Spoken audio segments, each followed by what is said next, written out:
말씀, 한 절 말씀 보겠습니다. 신약성경 로마서 16장 19절 한 절 말씀, 우리 함께 한 절 말씀이기 때문에 합독하며 주겠습니다. 함께 읽습니다. 시작. 너희의 순종함이 모든 사람에게 들리는지라. 그러므로 내가 너희로 말미암아 기뻐하노니 너희가 선한데 지혜롭고 악한데 미련하기를 원하노라. 아멘. 할렐루야. 오늘도 하나님의 은혜와 평강이 삶에 넘치시기를 그리스도의 이름으로 소망합니다. 자, 오늘 우리가 주시는 이 말씀, 이 한 절 말씀은 우리에게 하나님의 말씀을 순종하고 사는 은혜의 백성으로서 선한 일을 이루는 데는 지혜롭고 악한 일을 행하는 데는 미련하라고 권면하고 있습니다. 이것을 다른 성경, 공동번역이라는 성경을 들여다보면 이렇게 되어 있습니다. 여러분의 충성스러운 신앙생활이 사방에 잘 알려져 있어서 나는 무척 기쁘게 생각합니다. 나는 여러분이 선한 일에는 현명하고 악한 것에는 물들지 않기를 바랍니다. 이렇게 공동번역 성경에 기록이 되어 있습니다. 공동번역 성경에 보면 우리가 기뻐하노니라는 이 우리가 개역 개정의 성경에 기록되어 있는 이 성경이 공동번역에는 나는 무척 기쁘게 생각합니다 라고 되어 있습니다. 이 기쁘게 생각하다는 이 단어의 원 뜻을 보면 이렇습니다. 하나님의 은혜, 그리고 우리를 향한 호의를 경험하는 것, 그리고 의식하는 것, 그것이 바로 기뻐하다라는 단어로 표기되어 있습니다. 그중에 사실 정확한 이 의미의 이 원어적 의미를 살펴보면 의식하는 것을 의미를 더 깊게 볼 수가 있습니다. 이것을 동의어로 기쁘게 생각하는 단어라고 표현을 한다면 이런 뜻을 내포하고 있는 것입니다. 내가 하나님의 은혜를 알고 이해하는 것은 그 은혜가 실제하고 특히 그 은혜를 볼 수 있고 들을 수 있고 느낄 수 있다는 것을 아는 것이고 그리고 그것을 이해하는 것이다 라고 표기되어 있습니다. 자, 그런데 이게 이렇게 알고 이해하기 위해서는 세 가지를 전제로 우리가 알아야 합니다. 첫 번째는 우리가 하나님의 선하심과 그것에 동의해야 한다는 것입니다. 그래서 그렇게 해야만 우리가 온전히 하나님의 그 뜻을, 은혜를 받아들일 수 있는 영적 토양, 영적 토대가 마련될 수 있기 때문입니다. 두 번째로 우리의 몸과 마음을 하나님께서 존재하시는 그곳에, 그 공간에 자리 잡는 것, 다시 말하면 우리의 몸과 마음을 하나님께로 기울여 이동시키는 것이 전제되어야 합니다. 왜냐하면 하나님과 떨어져서는 내 몸과 우리의 마음이 하나님의 은혜를 볼 수도 들을 수도 느낄 수도 이해할 수도 없기 때문입니다. 그러기에 우리 몸과 마음이 하나님께서 계신 곳에 기울여 있어야 하는 것입니다. 세 번째로 전제되어야 될 것은 영적으로 깨어 있어서 잠들지 않고 깨어 있는 것, 바로 각성하고 있어야 한다는 것입니다. 우리 영적 오감이 살아 있어야만, 살아 움직여야만 하나님의 은혜를 알 수 있기 때문입니다. 이 세 가지가 전제로 하고 나서 오늘 선한데 지혜롭고 악한데 미련하라는 이 말씀을 통해서 우리가 우리의 삶의 행보에 최선의 길이 어떤 것인지, 어떤 은혜를 우리가 이것을 수납해야 되는지 한번 깊게 살펴보려고 합니다. 첫 번째로 믿음의 사람은 선한데 지혜로워야 한다고 말하고 있습니다. 자, 여러분, 선을 행하는데 지혜롭다는 것이 과연 무엇일까요? 먼저 우선 믿음의 사람은 선을 행하는 것이 기뻐야 한다는 것입니다. 선을 행하는 것이 기쁠 수 있어야 한다는 것입니다. 우리가 믿음을 가지게 되는 것, 하나님의 백성이 된다는 것은 우리의 삶의 모든 사고의 기준과 행동 양식이 전폭적으로 바뀐 것을 말하고 있습니다. 이제는 과거처럼 내 경험과 내 생각을 삶의 기준으로 삼아서 판단하고 행동하지 않는다는 것입니다.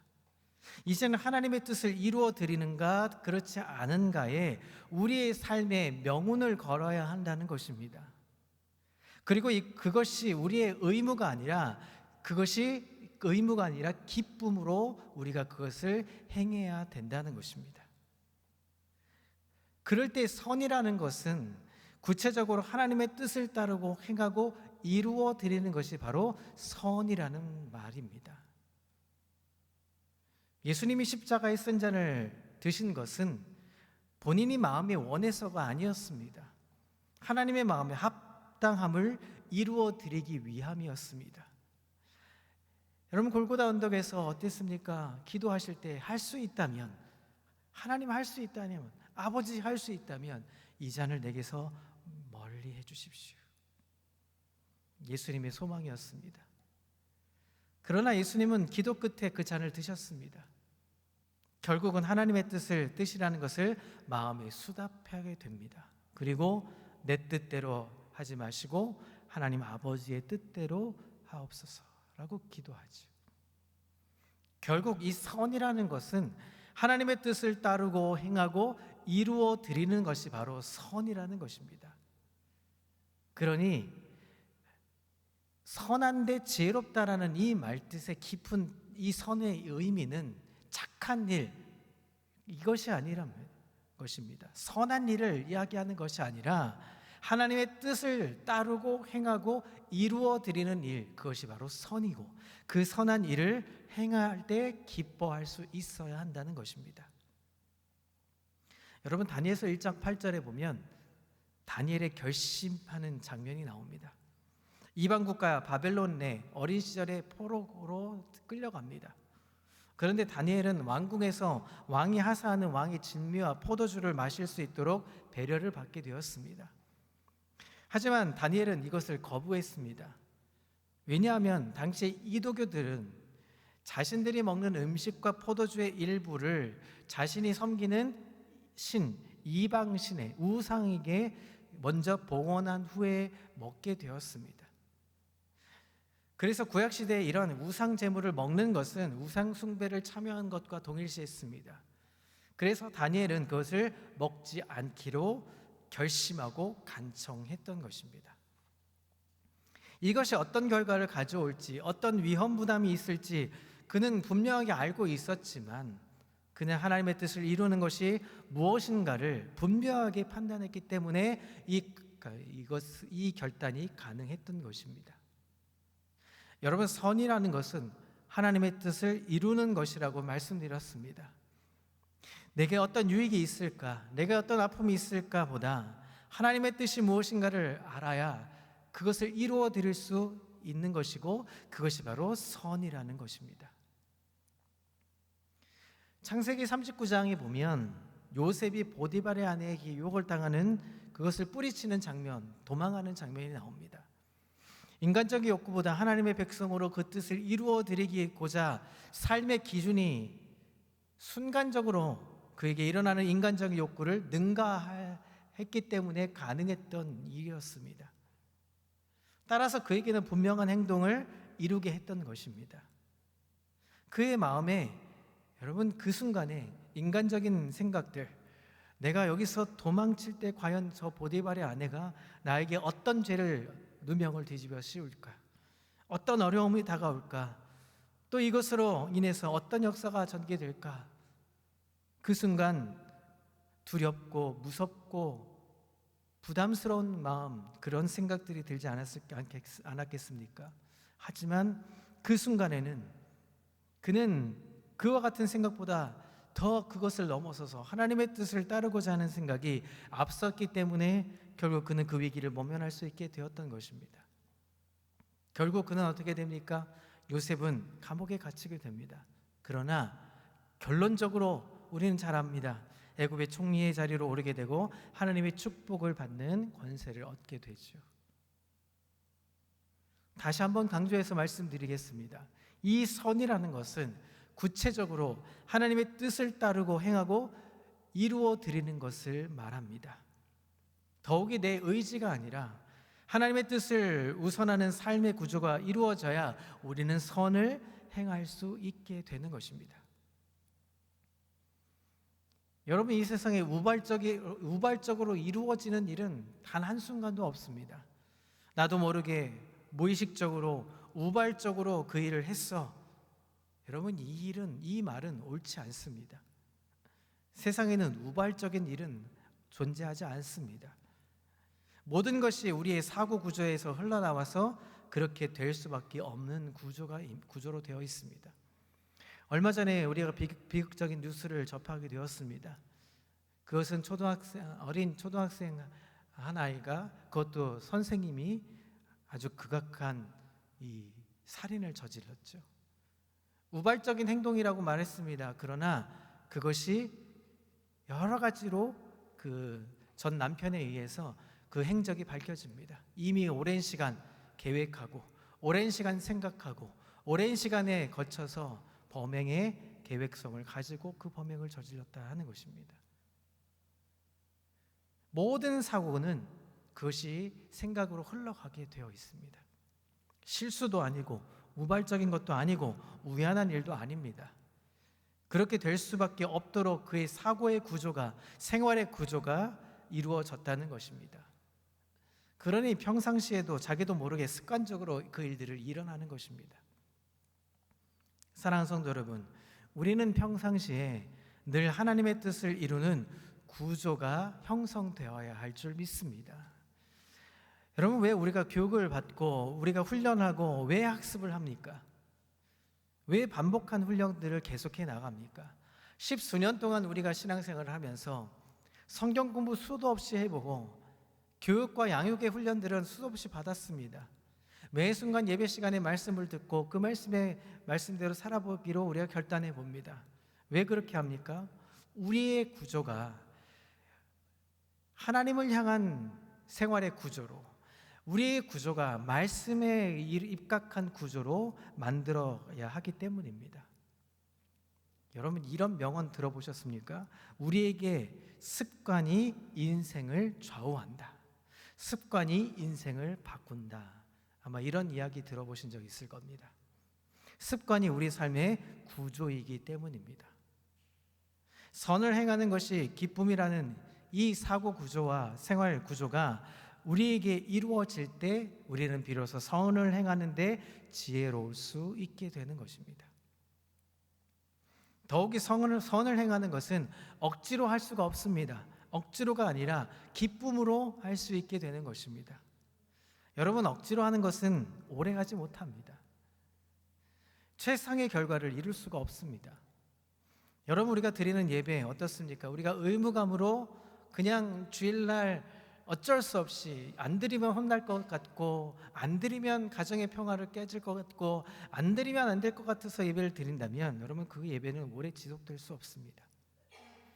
우리가 은혜를 받지 못하니까 얼마나 그게 지속될 수 있겠습니까? 마태복음에 보면 이러한 비유가 있습니다. 마태복음 25장에 보면 우리가 잘 아는 달란트 비유가 있습니다. 5달란트, 2달란트 받았던 사람과 1달란트 받았던 사람의 확연한 차이가 보여집니다. 5달란트, 2달란트는 어땠습니까? 그 받은 사람들은 배로 남겨서 주인의 기쁨을 드립니다. 1달란트 받은 사람은 어떻습니까? 1달란트를 땅에 묻었다가 주인이 오니까 그것을 당당하게 1달란트를 다시 드리면서 결국은 어떻게 됩니까? 주인의 책망을 받게 됩니다. 이 두 부류의 사람들의 차이가 무엇일까요? 5달란트, 2달란트 받은 사람은 많이 받았다 하는 개념 때문이 아니었습니다. 많이 받았기 때문에 많은 인문을 남겼다, 그것이 이유가 아닙니다. 그는 그 일에 대해서 기쁨을 가지고 있었습니다. 주인이 5달란트 받은 그 기쁨을 얻고 많이 받았던 적게 받았던 그 주인의 기쁨에 참여했기 때문에 가능했던 일입니다. 만약 5달란트 받은 사람이 그 5달란트를 이문을 남기지 못했다 할지라도 아마 주인이 기뻐했을 겁니다. 왜냐하면 기쁨으로 그 일들을 감당했기 때문이죠. 1달란트 맡은 사람은 어땠습니까? 주인에 대한 오해가 있었습니다. 주인은 심지 않은 곳에서 거두고 마음이 굳은 사람이라 주인에 대해서 신뢰하지 못했습니다. 그래서 주인에 대해서 기뻐하지 못하니까 어떻게 됩니까? 그 일에 기쁨으로 감당할 수가 없었습니다. 혹시 내가 그것을 잘 관리 못하면 주인이 나에게 책망할까 봐 두려움으로, 그래서 일은 하지 않고 땅에 파묻고, 그러다가 결국은 그대로 당당하게 잃어버리지 않았다는 그 자랑스러운 모습으로 섰다가 결국은 책망을 받게 되죠. 여러분, 기쁨이 없는 길은 어떤 경우도 좋은 결과를 낼 수가 없습니다. 신뢰를 가지지 못하고 억지로 하는 일, 즐거운 일이 아닌 것은 결과적으로 최상의 결과를 낼 수가 없는 것이죠. 사랑하는 성도 여러분, 선을 행하는데 지혜롭다는 것은 선을 행하는 것이 익숙하고 기뻐함으로 달려갈 때 가능한 것입니다. 선을 행할 능력도 있어야 하는 것입니다. 선을 행할 마음만 가지고서는 또 안 됩니다. 선을 행할 능력이 있어야 하는 것이죠. 익숙해져야 하는 것입니다. 선을 행할 능력이 있는 것은 바로 영적으로 충만해야 한다는 것과 같은 것입니다. 로마서 12장 1절에 보면 악에게 지지 말고 선으로 악을 이기라 라고 말씀하고 있습니다. 영적 충만, 그 충만은 성령의 이끌리심으로 가능한 것입니다. 이것은 나 자신이 주님의 십자가를 뒤로 하고 나를 앞세우는 것이 아니라, 나는 십자가 뒤로 하고 이제는 내가 산 것이 아니라 내 안에 그리스도께서 살아계시는 것을 앞에서 선두에서 우리가 선포할 때 가능한 것입니다. 이제 내가 내 안에 그리스도께서 살아계셔서 내가 생각하는 것이 아니라 그리스도께서 생각하시는 것을 따르고 행동할 때 그것이 능력으로 나타내지는 것입니다. 그리고 그것을 능력으로 나타내줄 때 선을 행할 수 있게 되는 것입니다. 영적인 충만이라고 하는 것은 결국은 말씀이 우리 가운데 충만한 것과 같은 것입니다. 기도가 충만해지고 영적으로 충만하게 되는 것입니다. 성령으로 사로잡게 되는 것입니다. 성령의 이끌리심으로 살게 되는 것입니다. 그것이 바로 성령의 충만함입니다. 그리고 성령의 충만한 삶이 되는 것입니다. 생활 속에서 성령 충만한 역사가 나타나게 되는 것입니다. 이때 나타나는 특징이 있습니다. 언제나 주님의 뜻을 이루기 위해서 영적으로 민감해지고 예민해지는 것입니다. 성령에 의해서 바른 판단과 통찰력과 추진력과 겸손, 이러한 성령의 역사로 인해서 우리의 삶의 특징과 결실들이 나타낸다고 말씀해 주고 있습니다. 사랑하는 성도 여러분, 우리는 영적으로 충만해져야 합니다. 왜냐하면 우리는 선을 행할 수 없는 존재이기에 그 하나님의 은혜의 말씀을 따르고 그 선을 행하기 위해서는 어떻게 합니까? 성령의 충만함을 입어야 하는 것입니다. 그럴 때 우리가 성령의 충만한 민감함으로 인해서 우리가 그것을 통해서 선을 이루어 가는 것입니다. 선을 행하기 위해서 바른 방향성과 판단력과 추진력을 행할 수 있게 되는 것입니다. 여러분, 사탄은 우리를 수도 없이 공격합니다. 3일 동안 내내 우리가 주일에 그렇게 기뻐함으로 말씀을 듣고 예배하고 서로 봉사하고 섬기고 우리가 구역 모임도 하고 나아가 보지만, 여러분, 매 순간순간 우리는 사탄에게 넘어지고 사탄에게 굴복당하고 점령당할지도 모릅니다. 그러기에 우리는 늘 우리 자신이 분명한 정체성을 확립하고 확고하게 나아가야 합니다.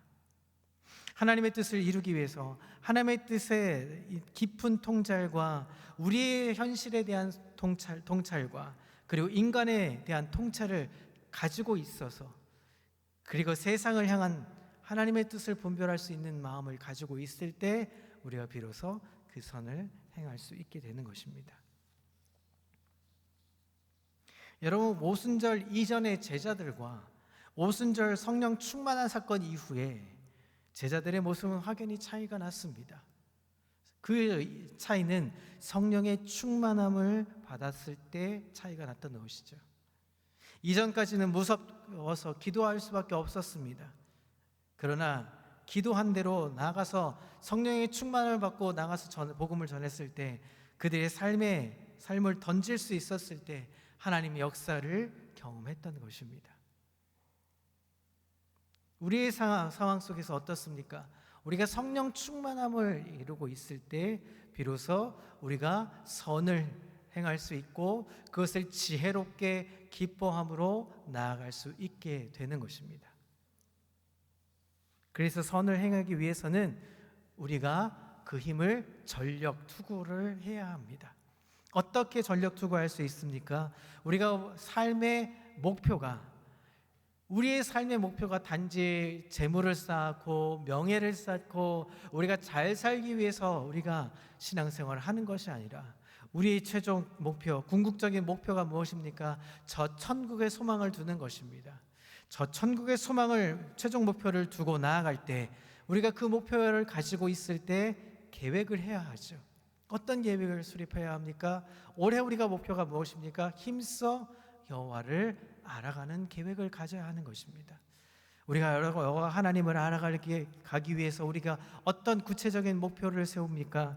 우리가 매 순간 예배를 드리기에 힘쓰고 매 순간 성도로서 기도하기에 힘쓰고 매 순간 모일기에 힘쓰고 매 순간 배우기에 힘쓰고 매 순간 전도하기에 힘쓸 수 있고 하나님의 뜻을 이루기 위해서 우리가 그 선을 행하기 위해서 하나님 바른 길로 삶을 택하기 위한 걸음들을 행하는 계획들의 추진력이 있을 때 그 모든 일들이 가능해지는 것이죠. 그런데 여러분 목표가 흐릿해지면 어떻습니까? 어떻게 됩니까? 우리가 천국의 소망을 두다가 갑자기 목표가 흐릿해집니다. 천국을 가야 하는 목표는 앞으로 나에게 삶에 있어서는 앞으로 길기 때문에 어떻게 합니까? 그 단계를 잘못 형성해 갑니다. 그래서 우리는 사탄에 무너지고 말씀 앞에 겸손하게 나아가지 못하고 능력을 행할 수 없게 되고 하나님의 뜻과는 거리감이 생기고 그렇게 해서 결국은 방향성을 잃어버리는 것입니다. 그것이 선을 행할 수 없는 능력의 길까지 가게 되는 것입니다.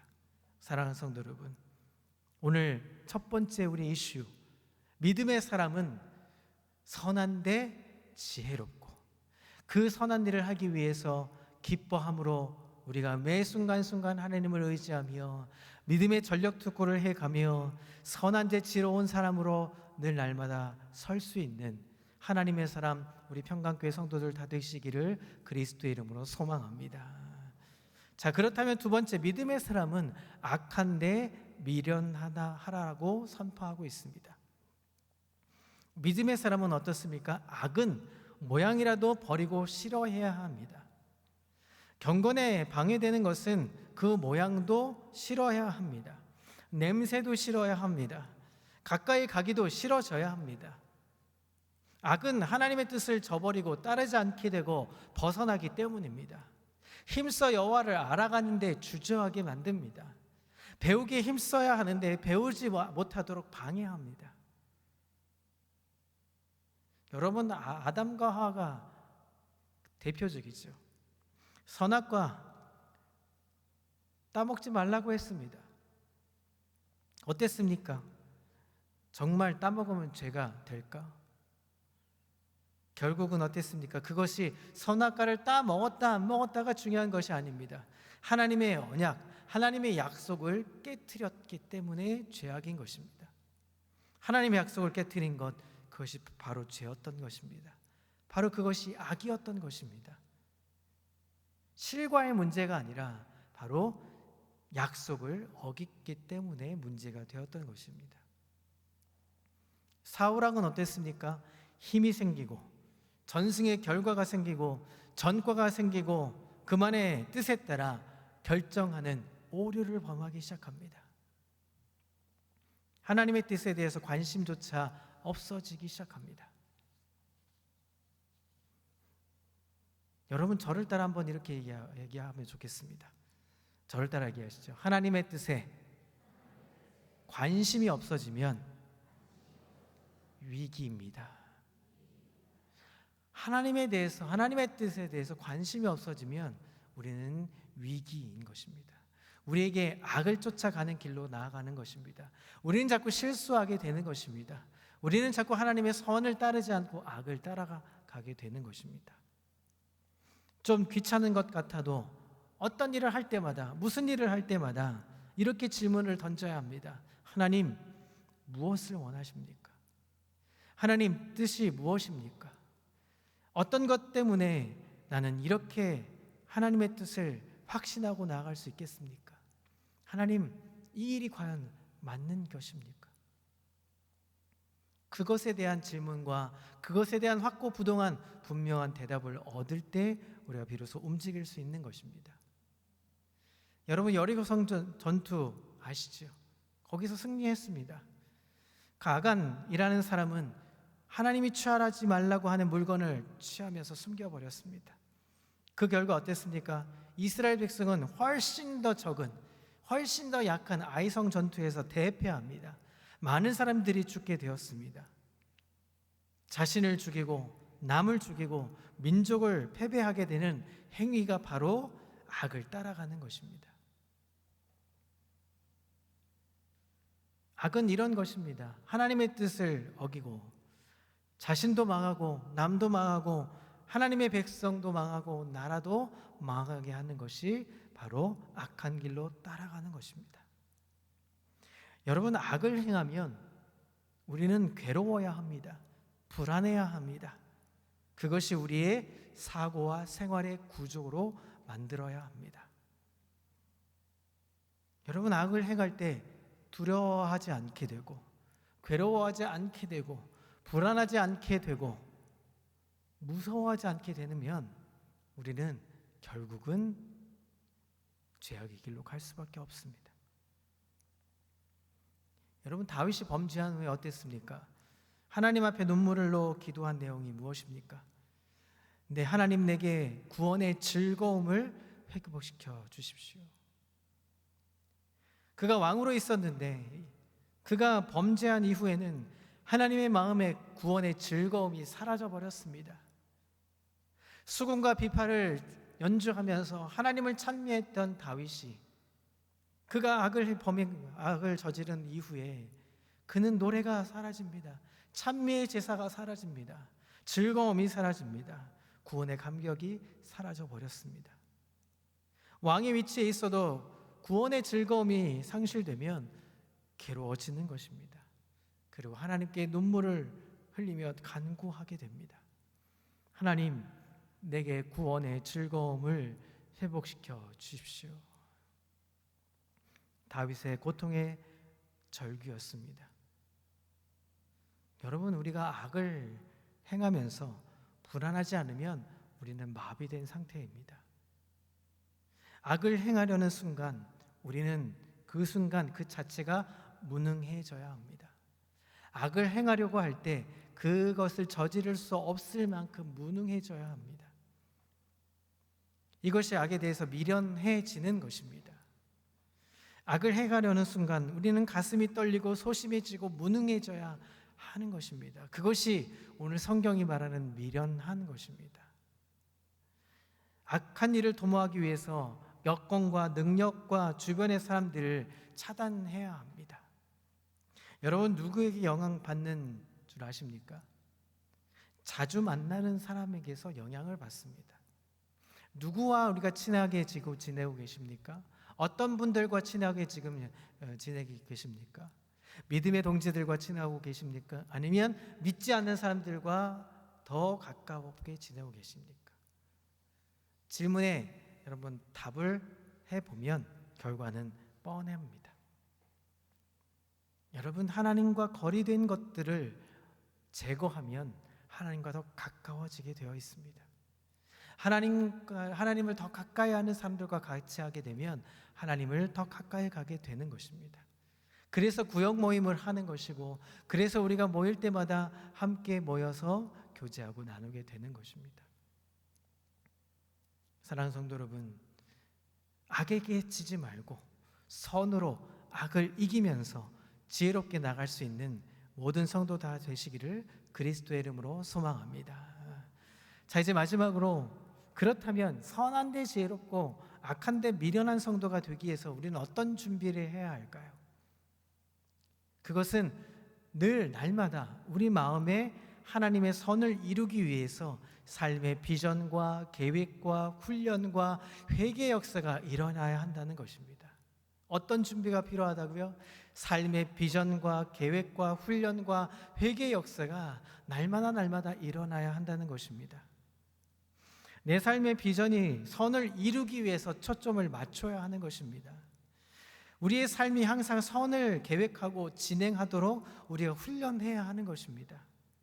중요한 것은 이것이 내 꿈이 무엇인가, 내 삶의 비전이 무엇인가가 분명해서 그것이 계획 속에 진행되고 훈련되어져야 하는 것입니다. 여러분, 예배에 익숙해져야, 예배 나오는 것이 익숙해져야, 그래야 우리가 그 훈련을 통해서 예배에 참다운 그 은혜를 맛볼 수 있게 되는 것이죠. 그리고 나올 때마다 무엇을 하는 것입니까? 날마다 새로운 결단과 결심을 가져야 합니다. 그 누구도 미혹받지 않고 또 다시 일어날 수 있는 과정 속에 그 미혹되더라도 그것을 뿌리쳐내는, 또 다시 뿌리쳐내는, 또 다시 뿌리쳐낼 때, 그 과정의 연속성이 일어날 때 우리는 다시 한번 성숙의 자리로 나아가는 것입니다. 서두에서 공동 번역의 그 성경을 제가 말씀드렸습니다. 그 끝에 미련하다라는 단어를 어떻게 썼냐 하면 흔들림 없이 흔들리는 것을 버려라 라고 얘기합니다. 그것이 미련한 것입니다. 우리가 흔들리게 된 것을 버릴 때 그것이 비로소 온전하게 나아갈 수 있게 된다는 것입니다. 그래서 도자기는 어떻게 굽는 것입니까? 한번 초벌 구워서 끝나지 않습니다. 재벌하고 삼벌해서 결국은 아주 견고하고 단단하고 아주 이쁜 자태의 색이 나오는 도자기가 만들어지는 것입니다. 사랑하는 성도 여러분, 이제 우리가 벌써 4월의 중간 지점에 벌써 가고 있습니다. 그리고 오는 주일은 종려주일, 예수님의 이 고난에 우리가 동참하게 된 한 주간을 우리가 걸어가고 결국 부활의 경험을 맛보는, 우리를 위해서 구원해 주시는 그 하나님 예수 그리스도의 은혜를 맛보게 되는 부활 주일까지 이어져 갑니다. 여러분, 우리는 무엇을 해야 합니까? 선한데 지혜로워야 합니다. 하나님을 따라가는데, 하나님의 뜻을 따라가기 위해서 애쓰고 힘써야 하는 것입니다. 반면에 악에게는 미련해야 합니다. 흔들리지 말아야 합니다. 더 견고하게 하나님을 따르기 위해서 우리는 세상의 것은 미련하다고 버려야 하는 것입니다. 그렇게 될 때 믿음의 사람으로 성숙해지는 것입니다.